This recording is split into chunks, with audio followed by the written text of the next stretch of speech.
여러분 안녕하십니까. 대선 본투표 닷새전입니다. 사전투표가 시작된 지 6시간쯤 지났는데요. 각 후보들의 유세전도 뜨겁게 달아오르고 있습니다. 세월호 인양 지연 논란, 치열한 2위 다툼, 유승민 후보의 반전, 심상정 후보의 선전 등 굵직한 뉴스들이 많습니다. 5월 4일 뉴스특보 오늘도 전문가 4분과 함께하겠습니다. 신지호 연세대 개건교수, 고용신 한양대 특임교수, 김광삼 변호사, 최진봉 성공회대 교수 나오셨습니다. 어서 오세요. 네, 안녕하세요. 어서 오십시오. 네, 먼저 박근혜 전 대통령의 재판 일정이 나왔다는 소식부터 시작을 하겠습니다. 일주일에 서너 번씩 강행군에 가까운 일정을 소화해서 오늘 10월 초중순쯤이면 1심 선고가 나올 것 같고 내년 하반기에는 3심 대법원의 확정 판결이 나올 것 같다.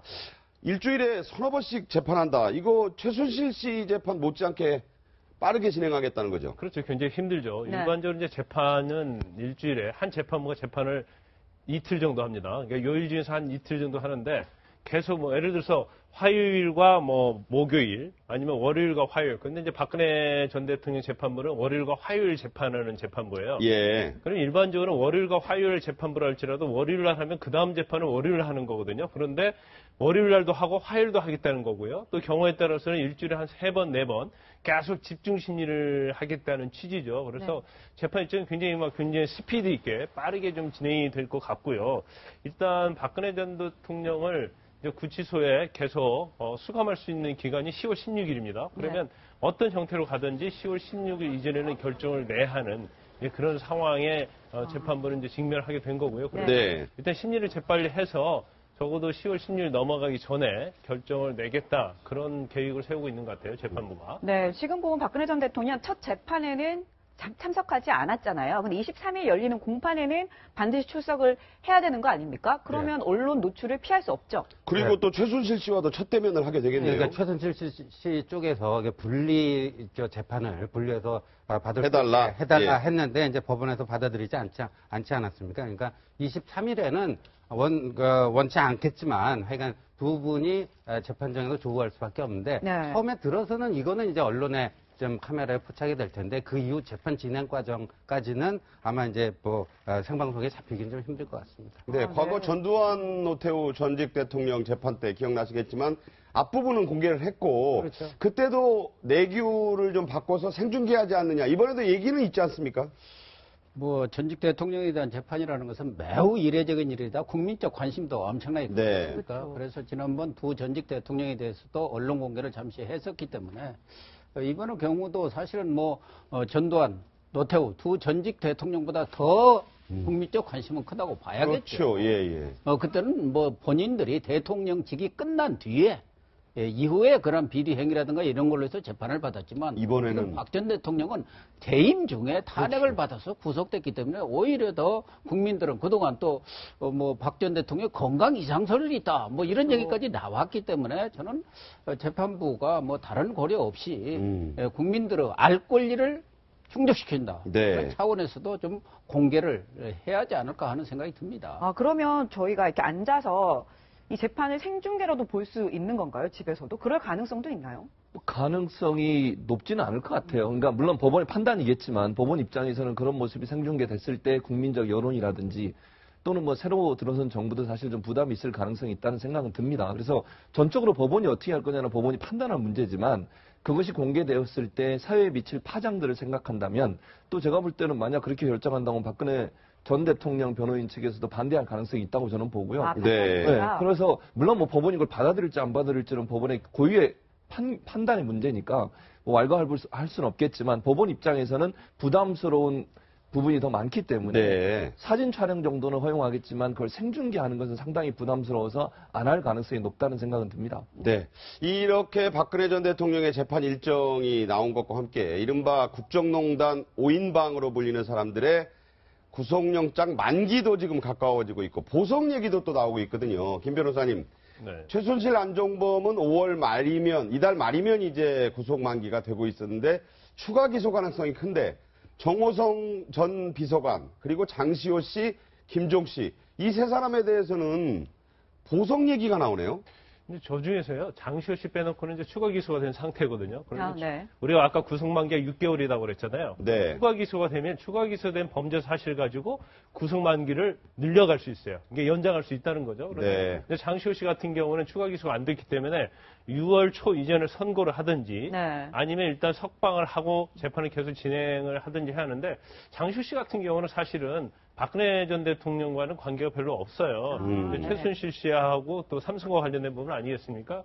그러면 나머지는 나머지 중에서는 아마 그 추가 기소가 됐기 때문에 구속만기를 연장해서 재판이 계속할 가능성이 클 것 같은데, 근데 정호성 전 비서관은 좀 다를 것 같아요. 왜냐하면 어떤 불출석, 국회에서 불출석을 이유로 한 추가 기소였기 때문에 그게 과연 구속을 할 정도의 연장할 정도의 연장할 정도의 이제 그런 내용이 되느냐, 그런 뭐 약간 논란이 있을 수 있어서 그 부분은 뭐 연장 만기가 안 될 것 같고, 근데 정호성 전 비서관에 대해서는 지금 보석이 신청된 사건 신청되지 않았습니까? 허가한다는 얘기도 있잖아요. 그런데 아마 구속 만기 전에 재판부에서 보석을 허가할 가능성이 크다 이렇게 보고요. 이제 또 중요한 부분은 지금 박근혜 전 대통령이 23일부터 정식 재판을 받는데 다른 그 최순실 씨랄지 안종범, 정호성까지 다 공범으로 돼 있지 않습니까? 네. 박근혜 전 대통령은 하나만 가지고 어떤 재판기를 정할 수가 없어요. 왜냐하면 일률적으로 같이 형량을 정해야 하는 그런 재판부의 고민이 있기 때문에, 그래서 재판이 좀 더 늘어질 수 있다 이렇게 봅니다. 네. 그 지금 보면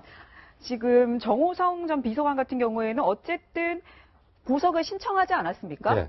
그러면 최순실 씨, 뭐 안종범 전 수석 등등 모두 구속 만기 전에 보석을 신청할 가능성도 있지 않아요? 전 충분히 있다라고 보여지는데, 그러니까 네. 이제 재판부에서 이거를 굉장히 여러 가지로 재판 일정이나 이런 것들을 고려해서 보석을 신청했는데 그것이 이제 정호성 비서관의 첫 케이스가 이제 나오지 않겠습니까? 네. 이게 굉장히 중요할 것 같아요.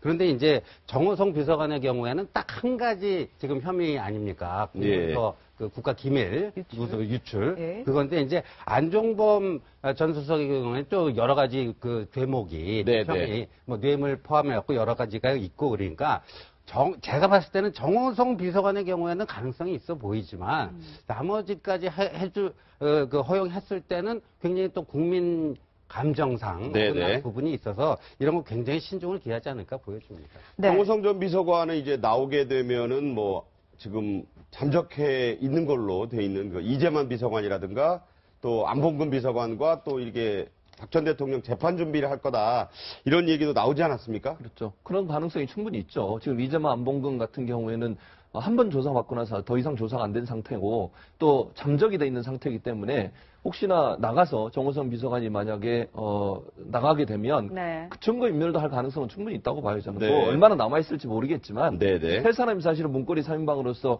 박근혜 전 대통령 관련된 여러 가지 증거들을 갖고 있는 상황이고 증언을 할 수 있는 그런 사람들이기 때문에 그렇죠. 입을 맞출 가능성도 있고요. 혹시나 남아 있는 증거가 있다면 그런 증거들도 인멸할 가능성도 충분히 우리가 고려해 볼 수 있다고 생각이 됩니다. 네, 지금 좀 재밌는 게 보면, 자, 5명 저희가 아까 보여드렸는데요. 최순실 씨, 안종범 씨 쭉쭉해서 보여드렸는데, 자, 지금 검찰이 전부 다 추가 기소를 했는데, 유일하게 장시호 씨만 추가 기소를 하지 않았어요. 이 장시호 씨 같은 경우에는 특급 도움이다. 이런 얘기가 나왔잖아요. 특검부터 시작해서 네, 검찰까지. 이런 게 좀 고려됐나? 이런 생각도 들어요. 아무래도 뭐 장시호 씨의 경우 죄를 우선 자백했지 않습니까? 네. 그런 부분들은 양형에 뭐 또 검찰의 그런 기소라든가 여러 부분에 있어서 정상 잠적의 여지가 있는 것이고 또 국회에서 증언감정법에 따른 그건 위정죄도 없는 것이기 때문에 또 사실은 뭐 장시호 씨의 그런 혐의 자체가 네. 중범은 아닌 것으로 이렇게 일반적으로 이렇게 인식이 되고 있기 때문에 네.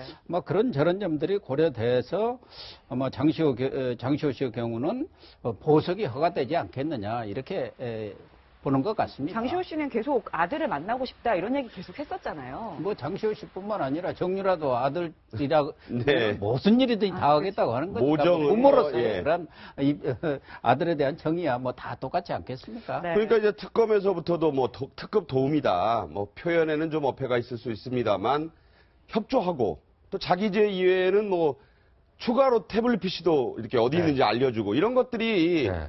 아무래도 뭐 검찰 수사로서는 굉장히 좀 큰 도움을 준 게 고려가 되겠지요. 그러니까 우리 공식적으로 이제 플리 바게닝이 없죠. 없지만 현실적으로는 저는 존재한다라고 봅니다. 우리 법조계도 있다고 네. 봐야겠죠. 사실상에 공식적으로 존재가 안 할 뿐이지 네. 비공식적으로는 상당히 영향을 끼치고 벌써 이제 장지호 씨에 대해서 그 뭐 특검 나왔을 때 뭐 아이스크림도 주고 그때 뭐 초코파이도 줬다고 네, 그랬는데 네. 그러니까 여러 가지 그런 뭐 배려가 있는 확인된 거죠. 건 아니지만 뭐 네. 오라버니라고 부르거나 네. 예.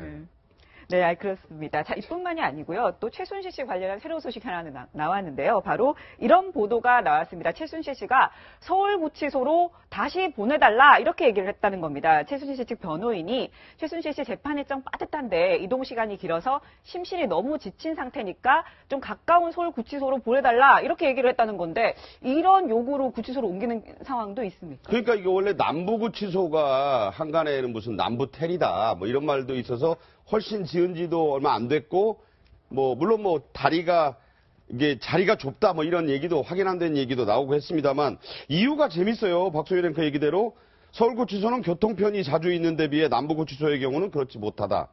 재판이나 검찰 조사 마치고 귀소할 때 구치감에서 차가 올 때까지 몇 시간씩 기다려야 한다. 이런 이유가 받아들여질 수 이 있나요? 부분은 좀 실무적인 이야기예요. 어떤 네. 얘기냐면 사실 서울지검이나 서울중앙지법원에서 관하는 사건의 대부분은 서울구치소로 갑니다. 네. 그러다 보니까 서울구치소 수감자가 많아요. 그러면 그 시간별로 왔다 갔다 하는 구치소 차량이 자주 왔다 갔다 하죠. 그래서 조사가 끝났다거나 재판이 끝나면 바로 싣고 서울구치소로 갈 수가 있어요. 네, 네. 근데 서울 남부구치소는 서울중앙지검이나 서울중앙지방법원의 어떤 재판이나 조사를 받는 사람들이 별로 많지 않아요. 그리고 뭐 서부로 할지 다른 지역, 남부로 할지 다른 법원의 수감자들이 많거든요. 그러니까 그러다 보니까 서울구치소를 자주 차편이 왔다 갔다 할 필요가 없는 거죠. 그래서 본인 입장에서는 아니, 남부구치소로? 예. 그러니까 본인은 남부구치소 소속이기 때문에 남부구치소가 서울중앙지법이나 서울중앙지검으로 교통편이 별로 없는 거예요. 서울구치소에 비해서. 실무적으로는 맞는 얘기군요. 그러니까. 예. 그러니까 그 맞는 얘기인데 그런데 그렇다 하더라도 지금 죄를 져서 구치소에 있는 사람이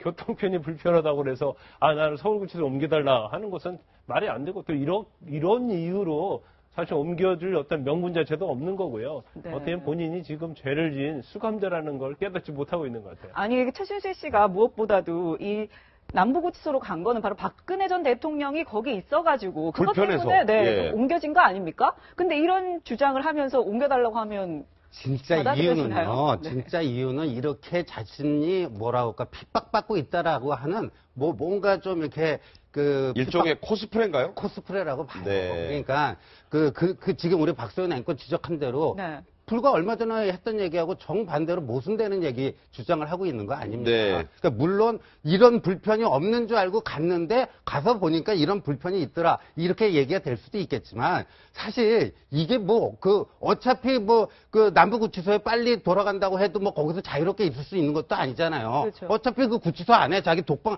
들어가야 되는데 그 비교를 해보면 이게 얼마나 대단한 불편이겠어요. 그게 아니고 여러 가지로 자기도 이런 불편을 겪고 있다라고 하는 무슨 이제 호소용으로 이런 걸 그 소재로 활용하고 있는 게 아닌가 보여요. 매를 버는 얘기죠. 네, 봅니다. 예. 아니 지금 어디 호텔에 있는 겁니까? 네. 네. 죄를 지어갖고 국정을 농단해서 대통령이 물러나는 그런 상황을 만든 사람이 무슨 불편이 필요합니까? 저녁에 네. 피감지 자문되는 것이 뭐가 필요해요?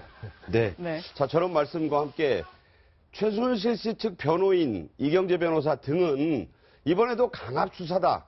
이런 부분들이 또 인권 침해 소지가 있다 주장을 하는데 여러분도 잘 아시다시피 작년 말부터 올해 1월에 걸쳐서 이런 부분을 주장했던 최 씨 측의 얘기 또 최순실 씨의 그 유명한 얘기 다시 한번 들어보겠습니다. 검찰의 수사 과정에서 여러 가지 바람직하지 않는 수사 방식이 있었다는 점을 말씀드렸습니다. 그리고 다음 기일에 본격적으로 변호인 측에서 법률상, 사실상 문제점에 관해서 자세히 말씀드리고 여전히 강압 수사가 있었다 생각하십니까? 그러고 이쪽에서 죄를 지켜 살게 해야기 때문에 자유민주주의 특검이 아닙니다. 그리고 박 대통령하고 모든 공동체임을 밝히라고 자대를 강요하고 있어요. 이거는 너무 억울해요. 우리 애들까지 다 어린 손자까지 이렇게 하는 거는 상황을 보면 네. 억울하다, 불편하다, 인권 침해다 처음부터 한결같은 주장을 하긴 하네요. 그렇죠. 저도 그래서 후한 무치라고 얘기를 해주고 싶네요. 네. 얼굴이 좀 두껍다. 그렇죠. 부끄러움을 네. 모르는 거죠. 그러니까 저런 주장을 하는 것은 아까 신지호 교수님도 얘기하셨고 고영 선생님도 말씀하셨지만 본인이 어떤 억울하게 당하고 있다는 부분을 자꾸 강조하려는 것 같아요. 네. 또 저게 어찌 보면요. 검찰 입장에서도 더 조심하게 만드는 부분이잖아요. 저걸 자꾸 저렇게 얘기할수록 검찰이 혹시나 또 꼬투리 잡히지 않을까 해서 그렇죠. 다른 수감자들이나 다른 피고인들보다 훨씬 더 조심스럽게 조사할 가능성이 있죠. 그걸 또 노린다고도 볼 수 있어요. 네. 본인의 주장을 더 많이 관철시키기 위해서 저런 코스프레를 통해서 본인이 억울한 입장에 처해 있고 검찰이 강압수사를 하고 있다는 말도 안 되는 소리를 통해서 검찰로 하여금 더 부드럽게 조사받게 하는 그런 어떤 끌어내기 위한 요인으로 작용하기 위해서 저런 주장을 하는 게 아닌가 하는 생각이 듭니다. 그런데 이제 최순실 같은 사람 만나면요, 그 담당 변호사도 굉장히 힘들고요. 변호인의 입장에서 네, 아주 힘들죠. 왜냐하면 요구 사항도 많고 네. 변호사를 마치 종 부리듯이 하는 스타일이거든요. 네, 네. 그다음에 두 번째는 검찰 수사를 사람도 엄청 힘들고요. 또 법원도 굉장히 힘들어요. 왜냐하면 뭐 조금 하나만 가지면 이거 뭐 절차 위배다고 하고 구치소도 자꾸 저렇게. 그렇죠. 그리고 뭐 재판을 하게 되면 시간도 엄청 끌거든요. 자기 말을 많이 하기 때문에. 그래서 또 교도관들, 구치소에 있는 교도관들도요. 그 관리하기가 엄청 힘들어요. 왜냐면 뭐 껐다보면 인권 침해다, 뭐 자기 주장을 많이 하기 때문에. 그래서 아마 구치소 같은 경우에는 빨리 다른 쪽으로 이감을 가든지 빨리 석방되기를 바랄 겁니다. 네. 그러니까 최순실 주장대로 민주주의 특검이 아니다가 아니라 정말 민주주의 특검이고 검찰이고 법원이기 때문에 최 씨의 저런 주장이 좀 또 먹히는 게 아닌가 그런 생각도 반전스럽게 해보게 됩니다만 자, 이 얘기는요 앞으로도 계속 여러분과 함께 지켜봐야 될 대목입니다.